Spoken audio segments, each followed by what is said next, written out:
Manuel Bojorquez is joining us now from Mexico City.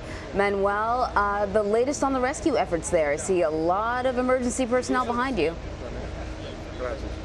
Yeah, a lot of activity here going on almost 2 days at this collapsed office building. You can see right now we've just had a new contingent of city police officers arrive. They've been rotating them in, working in shifts, trying to keep people refreshed so they can be alert because there are hazardous conditions in there. If we zoom in, we can show you, and it's going to be a little hard right now because of that truck coming through the shot. But what I want to tell you is this, that this morning crews told us that they were working to shore up the remaining bottom floor of that building using wooden blocks. The reason being it is too dangerous for them to go in there right now. There is a fear that it could collapse. That just gives you an idea of what they are dealing with as they try to look for any survivors.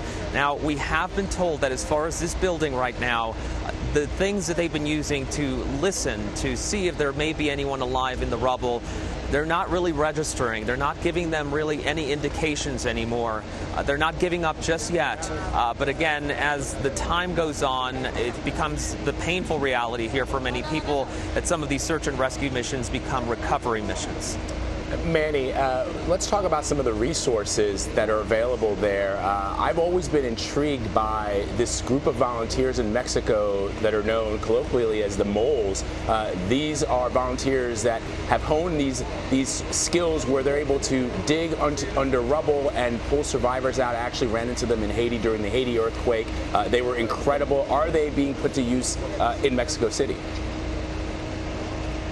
Yeah, so at this point you have crews being offered from around the world, but what's just been impressive for us to see is the amount of just everyday people shoulder to shoulder with the rescue crews. What's important about that is that you really require hands and nimble hands at many times because you want to remove debris, but you can't do it with a big piece of machinery if there's a chance that people are still trapped underneath there and that other things could collapse. So you're seeing these human chains being formed, people with buckets bringing their own tools and passing rubble from one person to the other, trying to get it out of the way so that rescuers can then do the work of trying to listen for any sounds that are coming from the rubble.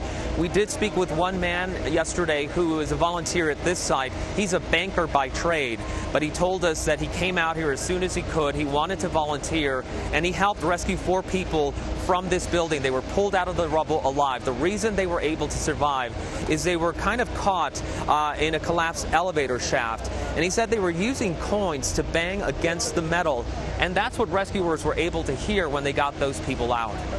So we have been hearing about this office building. We've been hearing about that elementary school that collapsed, but I know there are other buildings. Are there enough resources to deliver the rescue effort that's needed? That is always a concern, of course. From what we have seen, all of these sites do seem to have plenty of people there. They keep saying because of all the volunteers we have plenty of hands. What we need is maybe more tools, more materials, and that kind of thing.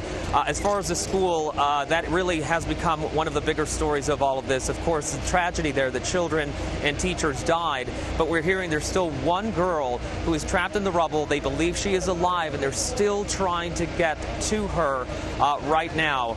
So yes, there are buildings around the city that have collapsed. To be clear, not the entire city looks like this. There are parts that were unscathed, but they become these zones of activity here. You have the rescuers there, you have the barricade, and then on the other side you have volunteers that are not only waiting to go in if needed, but passing out food and water to rescue crews and family members who unfortunately at this point we can see them where they've camped out, they've spent the night surrounding this building, still waiting for word on their loved ones. Manny Bojorquez in Mexico City. Manny, thank you so much. We appreciate it. Thank you.